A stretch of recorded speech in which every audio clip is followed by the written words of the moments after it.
The autumn breeze rustled through the trees outside their modest two-bedroom apartment as 12-year-old Andre sat at the kitchen table, pretending to do his homework while actually watching his mom dance around the kitchen.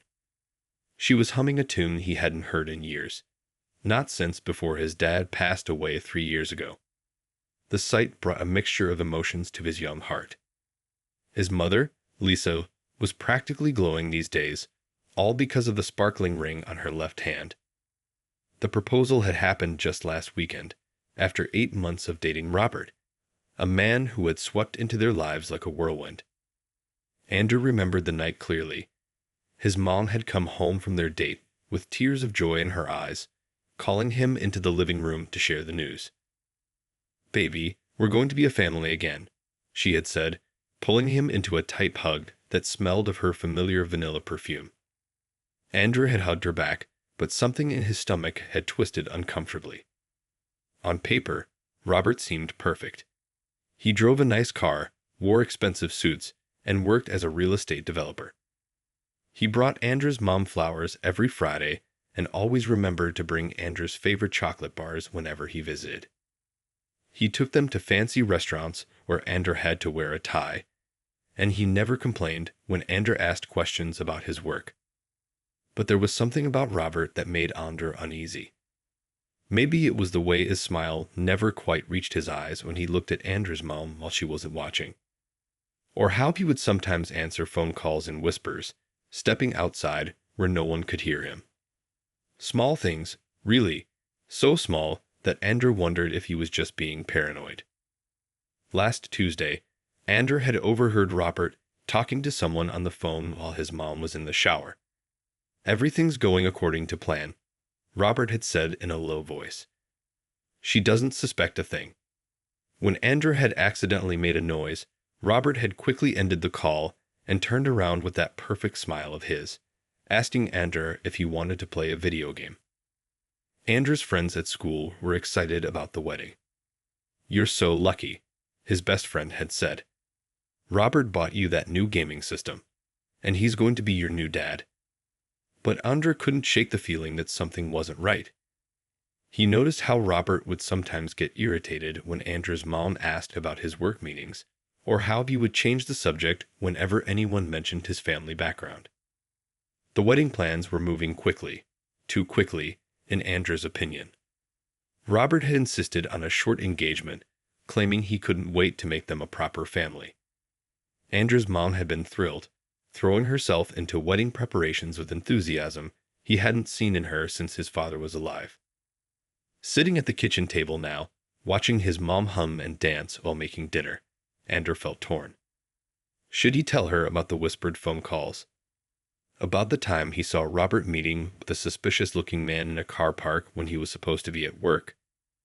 About the stack of documents he had glimpsed in Robert's briefcase with different company names and addresses? His mom looked so happy. The dark circles under her eyes that had been there since Dad died were finally fading. She laughed more, sang more, and seemed lighter somehow. Andrew knew how hard she had worked to keep them afloat after his father's death.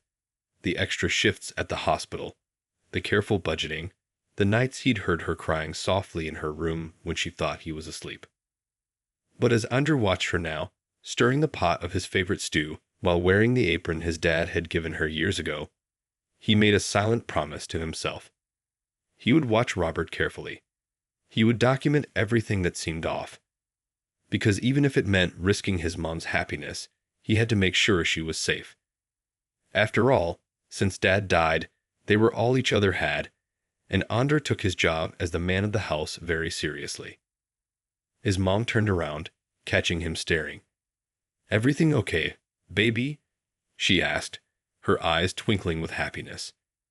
Andrew forced a smile and nodded, turning back to his math homework. But in his mind, he was already planning how to uncover the truth about the man who wanted to become his new father. As weeks passed, Andrew began noticing more and more things that just didn't add up about Robert. It started with little things, like how Robert would tell Andrew's mom he was at a business meeting downtown, but Andrew had seen his car parked outside a rundown motel on his way home from school. Or how Robert claimed to be allergic to seafood one day, Yet Andrew had watched him devour a plate of shrimp at a restaurant the following week when he thought no one was paying attention. One particularly memorable evening, Andrew was doing his homework in the living room while his mom worked a night shift at the hospital. Robert had come over to keep an eye on things, though Andrew was old enough to stay home alone. Around 9 o'clock, Robert's phone rang. He quickly stepped onto the balcony, closing the door behind him. Andrew quietly moved closer to the glass door, pretending to look for his pencil that had rolled that way. "Listen, we need to move faster," Robert was saying in a harsh whisper that Andrew had never heard him use before. "The old lady on Pine Street is almost ready to sign."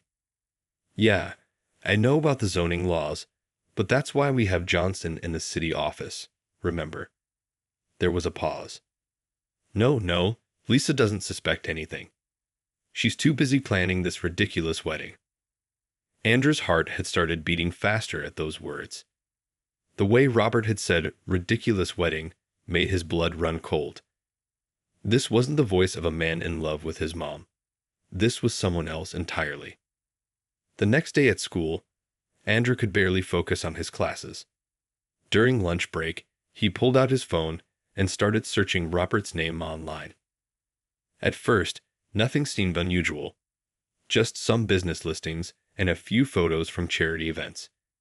But then Andrew tried searching Robert's name along with the words real estate and fraud.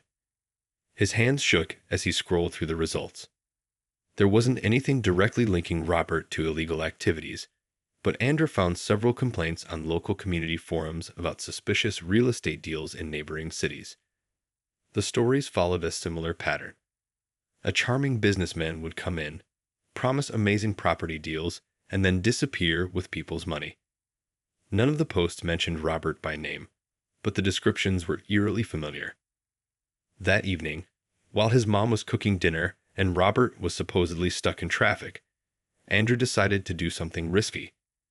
He knew Robert sometimes left his laptop bag in the living room when he visited. Sure enough, the sleek black bag was sitting next to the couch. With trembling fingers, Andrew unzipped the side pocket where he'd seen Robert store some papers. Inside, he found a stack of business cards, each with Robert's picture, but with different company names and job titles. There were also several USB drives labeled with dates and locations. Andrew quickly snapped photos of everything with his phone before carefully returning the items exactly as he'd found them. The next discovery came when Andrew overheard Robert on another late-night call, this time from the kitchen. "The wedding is perfect cover," he was saying. "Once we're married, accessing her accounts will be simple. And with her working those long hospital shifts, she won't even notice until it's too late." Andrew felt sick to his stomach. He'd been right all along. Robert wasn't just hiding something small. He was planning to hurt his mom in a big way. But how could he prove it? His mom was so in love, she barely listened to any concerns about Robert anymore. Just last week, when Andrew had tried to tell her about seeing Robert's car at the motel, she'd brushed it off, saying he must have been confused. As Andrew lay in bed that night, listening to his mom happily chatting on the phone about wedding flowers, he made a decision. He needed help, real help, to expose Robert before it was too late. He couldn't let this man destroy everything his mom had worked so hard for. Tomorrow, he would start building a real case against Robert, something so solid that his mom would have to believe him. Looking at the photo of his dad on his bedside table, Andrew whispered, "Don't worry, Dad. I won't let him hurt Mom. I promise."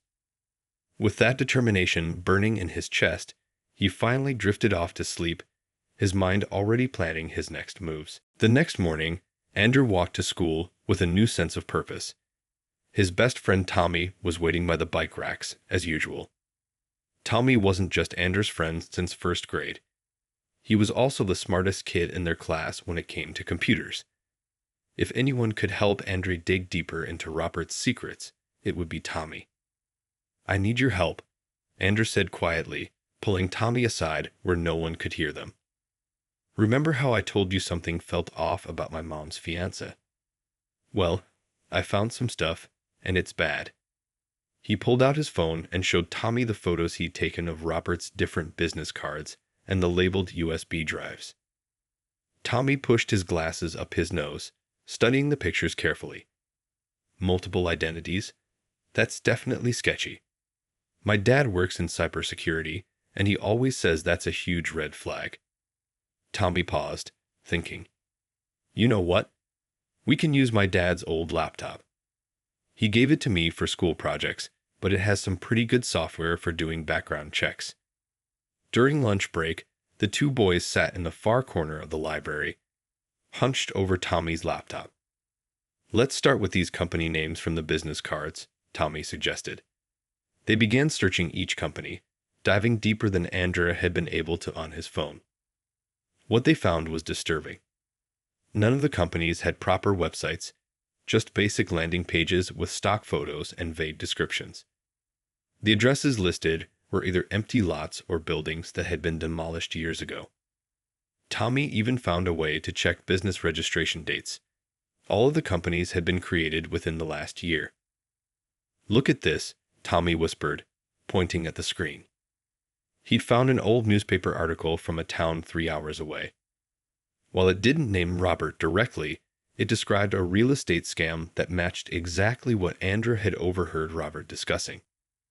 The scammer had targeted a retirement community, convincing elderly residents to invest in fake property developments. Andrea felt his stomach twist. We need to find more proof, he said. Something my mom can't ignore. He remembered the USB drives he'd seen in Robert's bag. I think those drives might have important stuff on them, but I can't just take them. That would be stealing. Tommy thought for a moment. What if we didn't need the actual drives? Most people don't know this, but when you plug a USB into a computer, it leaves a trace. If we could get access to Robert's laptop for even just a few minutes. The opportunity came sooner than they expected. That weekend, Robert came over for dinner, bringing his laptop as usual to catch up on some work. While his mom and Robert were cooking in the kitchen, Andrea pretended to work on his science project in the living room. The laptop bag sat temptingly close. Taking a deep breath, Andrea pulled out the small USB drive Tommy had given him. It contained a program that Tommy swore would safely copy information about recently accessed files without actually opening them. Andrea's hands shook as he carefully plugged it into Robert's laptop and ran the program exactly as Tommy had shown him. The next 3 minutes felt like 3 hours as Andrea watched the progress bar slowly fill up. He could hear his mom laughing in the kitchen, Robert telling some story about a client meeting. Just as the program finished and Andrea was putting everything back exactly as he'd found it, Robert's phone rang in the kitchen. I need to take this, Andrea heard Robert say. It's an important client. Andrea had just managed to zip up the laptop bag when Robert walked into the living room. Their eyes met for a brief moment, and Andrea felt his heart stop. Had Robert noticed anything? But Robert just smiled that fake smile of his and walked out to the balcony with his phone. Later that night, after Robert had left, Andrea sent the copied data to Tommy. I'll look through it tonight, Tommy messaged back. My dad taught me how to trace digital footprints. If there's anything suspicious in those files, we'll find it. Andrea lay in bed that night, listening to the distant sound of sirens and thinking about his mom's happiness. He hated going behind her back like this, but he kept remembering what he'd overheard about Robert's plans for her accounts. Whatever it took, he would protect her, just like she'd always protected him. The next morning, Andrea woke up to dozens of urgent messages from Tommy. You need to see this right now, the last one read. Andrea had never seen his friend use all caps before. His heart pounding, he quickly got dressed and told his mom he needed to go to Tommy's house to work on their science project. Be back by lunch, baby, his mom called out as he rushed through the door. She was already busy with wedding preparations, spreading out color swatches on the kitchen table. The wedding was just 3 weeks away now. When Andrea arrived at Tommy's house, his friend was still in his pajamas, dark circles under his eyes suggesting he'd been up all night. I almost couldn't believe what I found, Tommy said, pulling Andrew to his computer. Remember those USB drives we saw in the photos? Well, the data we copied shows what files were on them. And it's bad. Really bad. On Tommy's screen were dozens of folders, each labeled with different people's names and addresses. As they opened them, Andrew's blood ran cold. There were fake property documents, forged bank statements, and what looked like scripts, actual written scripts, of what to say to convince people to invest in fake property developments. Look at this one, Tommy said, opening a folder labeled Pine Street Project. Inside was a detailed plan to convince an elderly woman to sign over her house for what she thought would be a retirement community development. The document even included personal details about the woman's deceased husband and her grandchildren, information Robert had used to gain her trust. But what made Andrew's stomach really turn was when they found a folder with his mom's name on it. Inside was everything about their lives, his dad's death certificate, his mom's work schedule at the hospital, their bank account numbers, and even photos of their apartment building taken from different angles. There's more, Tommy said quietly. He pulled up another document, a marriage certificate. But it wasn't for Robert and Andrew's mom. It was a marriage certificate from another state, dated just 2 years ago, showing that Robert was already married to someone else. He's already married. Andrew whispered in disbelief. But how? What? He couldn't even finish his sentences. The room felt like it was spinning. Tommy put a steadying hand on his shoulder. That's not even the worst part. Look at this. He opened another file that showed a pattern of bank transfers. Robert had been systematically draining the accounts of his previous victims, always right after gaining legal access to their assets through various schemes. Andrew's mind raced to all the times he'd heard Robert asking his mom about her savings, about the life insurance money from his dad, about the small inheritance she'd received from his grandmother. It all made horrible sense now. We have to show my mom, Andrew said, his voice shaking. But she's so happy. And the wedding's so soon. What if she doesn't believe me? Tommy was already putting files onto a USB drive. We'll make copies of everything. Multiple copies. And look here. He pointed to some documents showing Robert's real identity and his previous arrests under different names. This proves he's lying about who he is. Just then, Andrew's phone buzzed. It was his mom. Honey, Robert's coming over early for lunch. He says he has a surprise for us. Please come home soon. Andrew felt sick. A surprise? After what they'd just discovered, he couldn't imagine what kind of surprise Robert had planned. He quickly thanked Tommy and grabbed the USB drive with all the evidence. Running home, Andrew's mind raced with questions. How would he tell his mom? When was the right time? Should he show her everything at once or start with a marriage certificate? The weight of what he knew felt like it was crushing him. As he rounded the corner to his street, he saw Robert's expensive car already parked outside their building. Through the living room window, he could see his mom smiling, looking happier than she had in years. Andrew clutched the USB drive in his pocket, feeling the weight of what he had to do. Sometimes, he realized, protecting someone you love means being brave enough to break their heart with the truth. Andrew stood outside his apartment door for what felt like forever, his hand gripping the USB drive in his pocket. Through the door, he could hear his mom's laughter mixing with Robert's smooth voice. Taking a deep breath, he finally turned his key in the lock. There's my boy, his mom called out cheerfully. She was standing in the kitchen, wearing the new apron Robert had given her. The old one from his dad was nowhere in sight. Robert has amazing news. Robert stood up from the couch, that practiced smile firmly in place. Hey, sport. I've been thinking. After the wedding, why don't we move to a bigger place? I've found this beautiful house in the suburbs. Better schools, bigger yard. What do you think? Andrew felt his chest tighten. A bigger house meant his mom would have to sell their apartment, the last place they'd all lived together as a family when his dad was alive. He remembered the documents he'd just seen, showing how Robert had convinced other families to sell their homes as part of his scams. "Can I show you something first?" Andrew asked his mom, his voice shakier than he wanted it to be. "It's really important." "Can't it wait?" Robert interrupted smoothly. "I've got the house photos right here on my laptop. You're going to love it." But Andrew stood his ground. "Mom, please. It'll only take a minute." He pulled out his own laptop from his backpack, the one Tommy had helped him set up with copies of all the evidence. His mom must have heard something in his voice because she nodded, despite Robert's obvious annoyance. "Of course, baby. What is it?"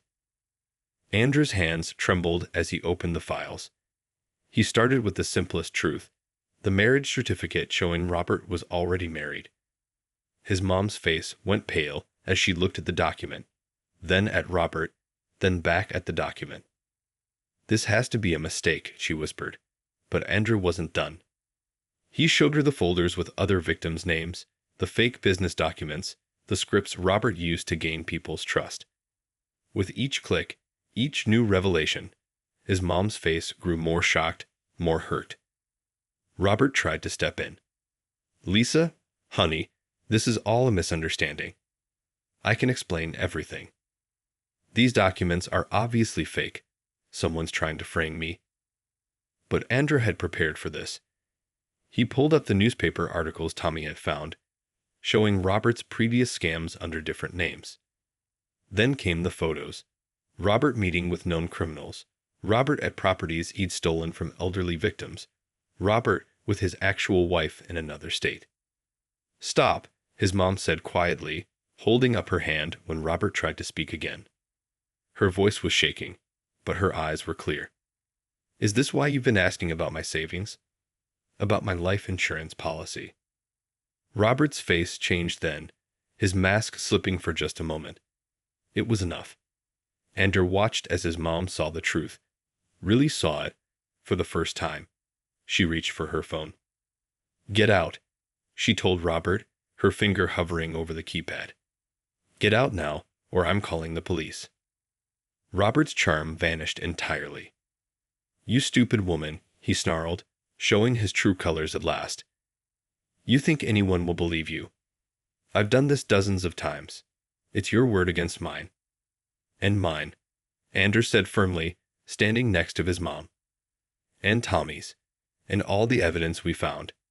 And all your other victims, we found them too." Robert looked from Andrew to his mom, calculating his options. Finally, he grabbed his laptop bag and headed for the door. "This isn't over," he threatened.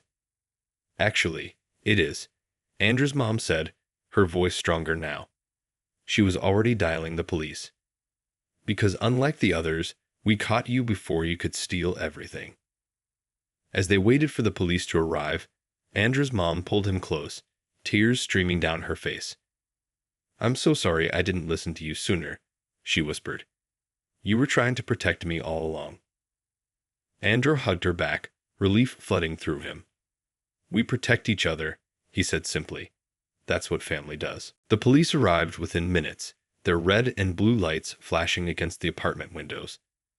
2 officers sat with Andrew and his mom in the living room, carefully going through everything Andrew had discovered. His mom held his hand tightly as they explained the whole story. "You did the right thing, young man," one of the officers said, looking impressed as Andrew showed them the organized evidence on his laptop. "We've actually been looking for this guy for months, but he's always managed to stay one step ahead." While the officers were taking their statement, Andrew's mom got an unexpected call. Her face went pale as she listened. "That was Mrs. Chen from the senior center," she said after hanging up. "She says Robert tried to convince her last week to invest her retirement savings in some property scheme. She was going to sign the papers tomorrow." The second officer nodded grimly. "He usually works multiple targets at once. We'll need statements from everyone he's approached." He turned to Andrew's mom with gentle eyes. "Ma'am, you're very lucky your son caught this in time. Many victims lose everything." As the reality of what they'd narrowly escaped sank in, Andrew's mom started shaking. "All the wedding plans," she whispered. "All the people we invited. I'll have to tell everyone." Fresh tears rolled down her cheeks. "I'll help you, Mom," Andrew said softly. "We can do it together." Just then, Tommy's dad arrived at their apartment. As a cybersecurity expert, he'd offered to help the police trace Robert's digital footprint. The boys did impressive work, he told the officers, reviewing the files Tommy and Andrew had found. "But there's more here than they could access. This guy's been running similar scams across 3 states." While the adults talked, Andrew sat with his mom on their old couch, the one his dad had picked out years ago. She hadn't let Robert replace it, despite his insistence that they needed new furniture. Now Andrew understood why. She'd been holding onto these pieces of their past, these connections to his dad. "You know what makes me most angry?" his mom said quietly. "He tried to use your father's memory against us. All those times he talked about honoring your dad's wishes and making sure you had a father figure." She wiped her eyes. "Your father would be so proud of you, baby. You protected us, just like he always did." The next few hours were a blur of activity. More officers arrived, phones rang constantly, and neighbors stopped by after seeing the police cars. Andrew's mom handled it all with growing strength, her shock turning to determination as she helped identify other potential victims in their community. Late that night, after everyone had finally left, Andrew and his mom sat at their kitchen table eating leftover pizza. The wedding planning binders still sat on the counter, now filled with canceled appointments and refund information instead of flower arrangements and menu choices. "I keep thinking about the signs I missed," his mom said, picking at her pizza. "All those late-night phone calls he said were business. The way he rushed the engagement. How he never wanted me to meet his family." "He was really good at lying, Mom," Andrew reassured her. "The police said he's been doing this for years."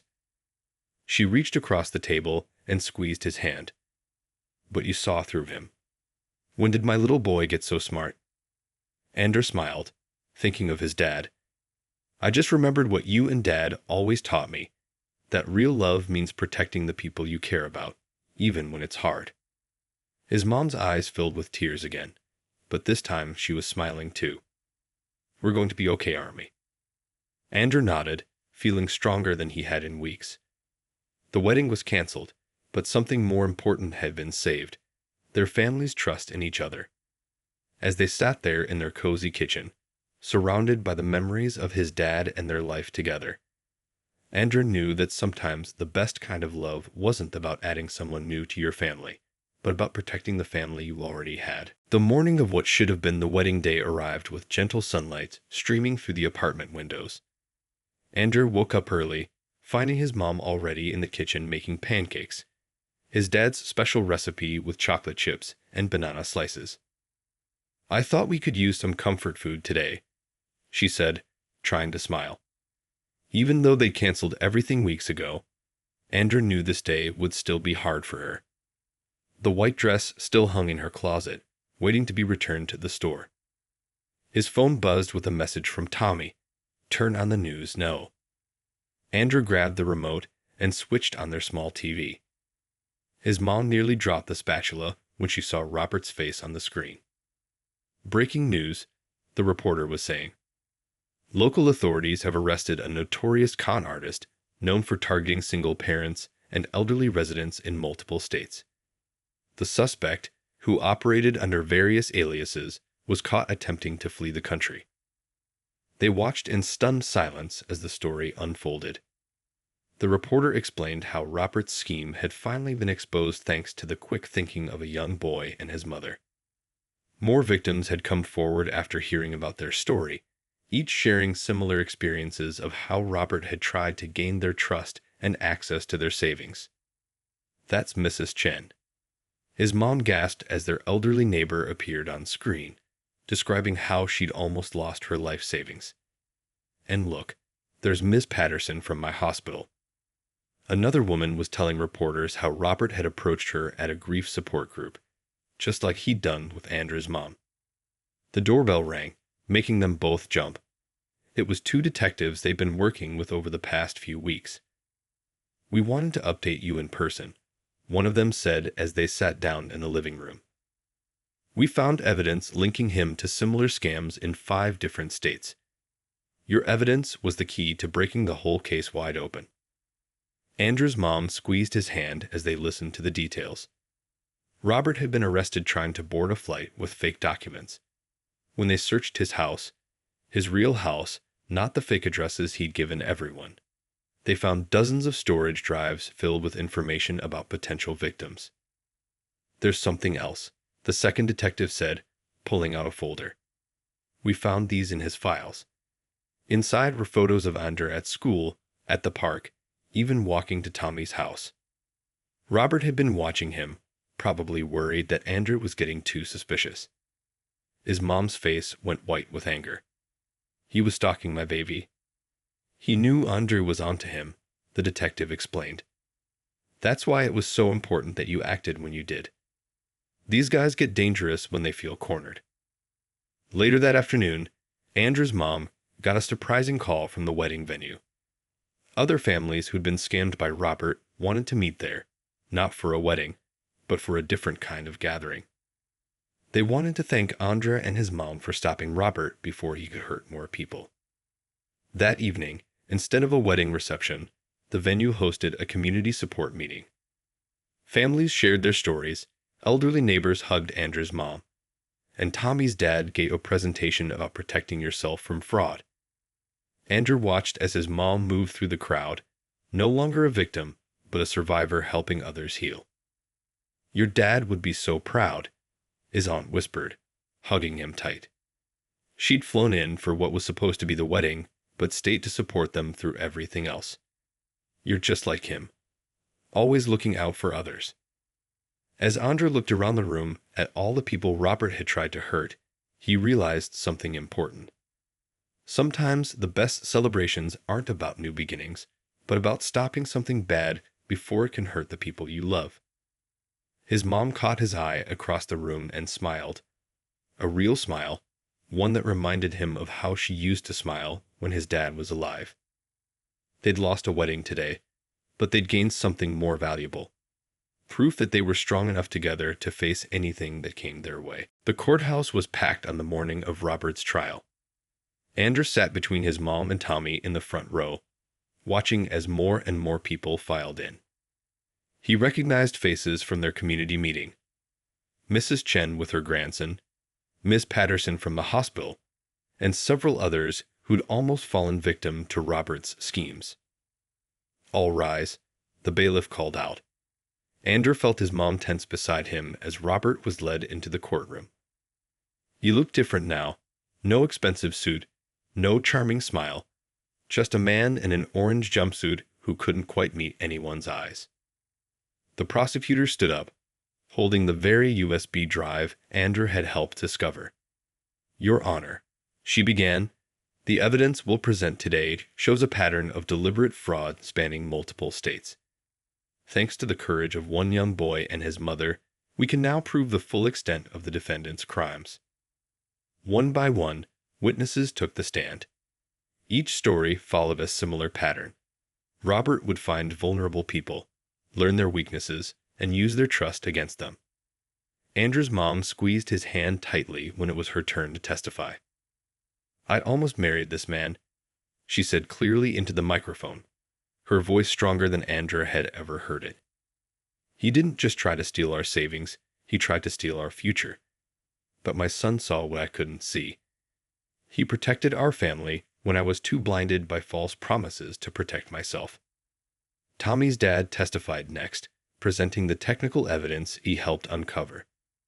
"The digital trail shows years of calculated fraud," he explained, pointing to charts and documents on a big screen. Each victim was carefully selected and researched. The defendant kept detailed files on their habits, their vulnerabilities, their financial information. During a break in the proceedings, Andrew overheard 2 elderly ladies talking.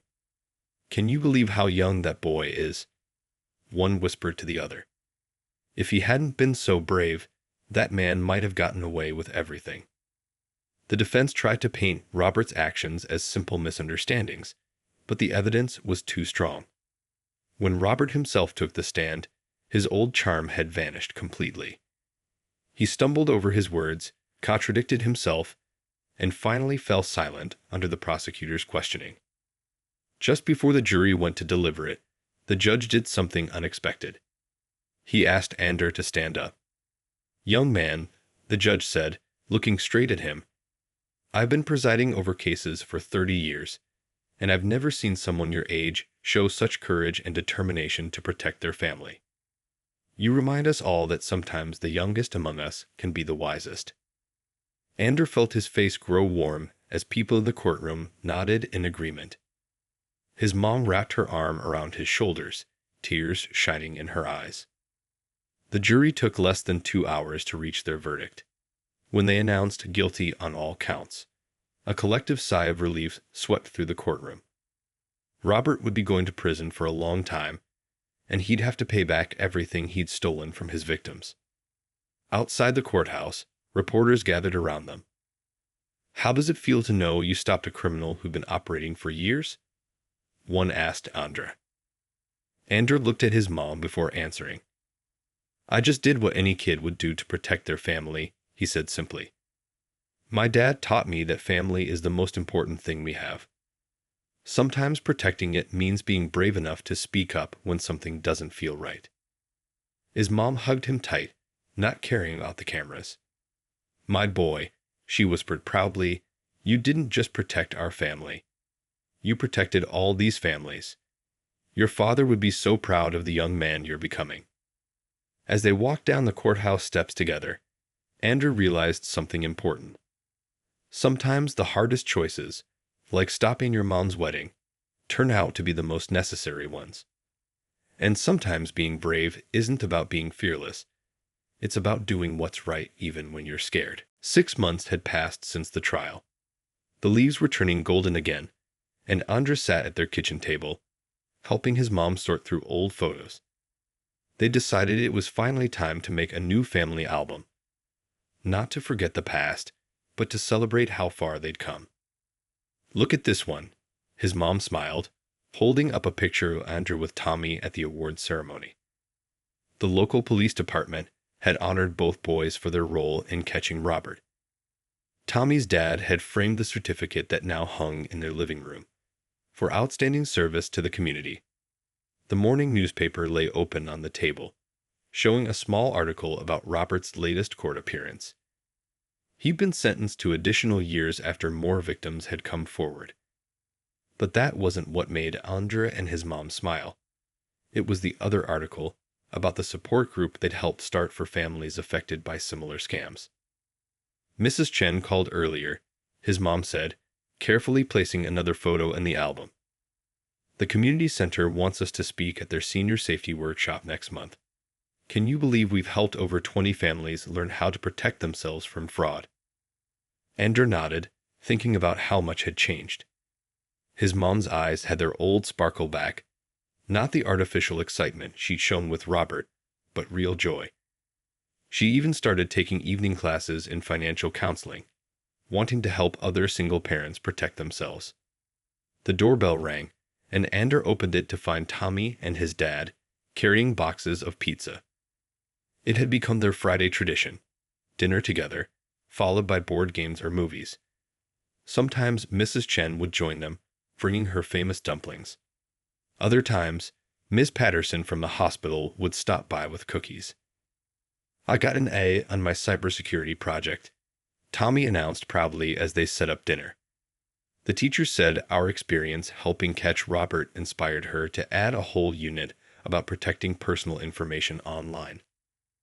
Ander's mom looked around their cozy living room, at the familiar furniture that held so many memories of his dad, at the new photos showing their growing extended family of friends and supporters.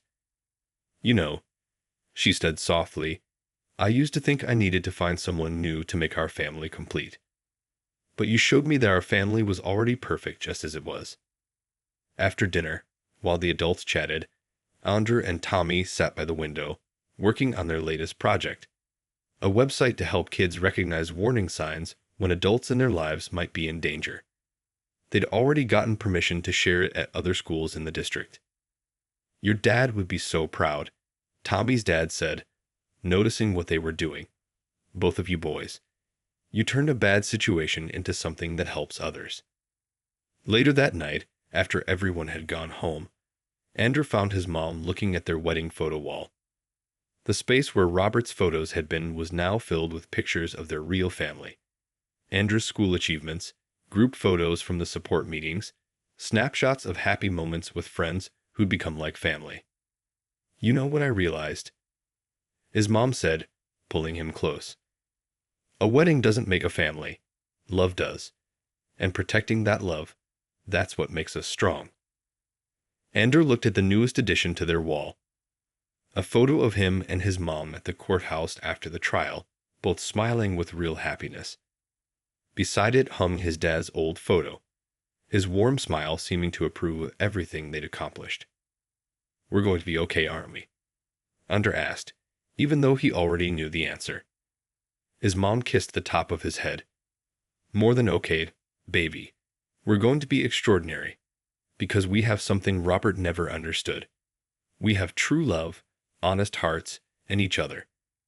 That's worth more than any wedding could ever be." As they stood there together, surrounded by memories of the past and promises of the future, Andrew knew that sometimes the happiest endings don't come from fairy tale weddings, but from the courage to protect the love you already have.